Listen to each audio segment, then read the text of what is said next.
الخبز المنفوخ المقلي يليق لجميع انواع السندويشات بلا ما تشعلوا الفور وتسخنوا رواحكم وما تجي فيه حتى نقطه تاع زيت. في نص ساعه ديروا سندويشات وديوهم معكم للبحر. للوصفه رايحه نخلط كاس ونص حليب دافي مع مورف كبيره خميره مورف كبيره سكر، ومن بعد نزيد الفرينه ومورف صغيره ملح. هذا ما كان نخلط ونعجن مليح ونخليه يخمر.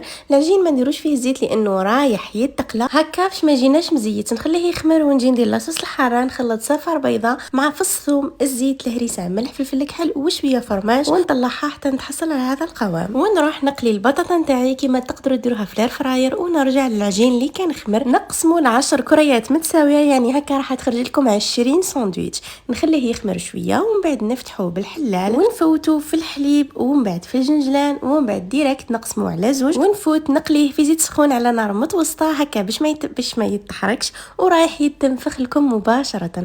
ومن بعد نقسموه كيما راكم تشوفوا جا فارغ من داخل وماشي مزيد. عمرته بالبطاطا الكبده المقليه ولا صوص اللي كنت وجدتها. وهذا ما كان الغسه تاعنا راهي واجده، لازم تجربوها.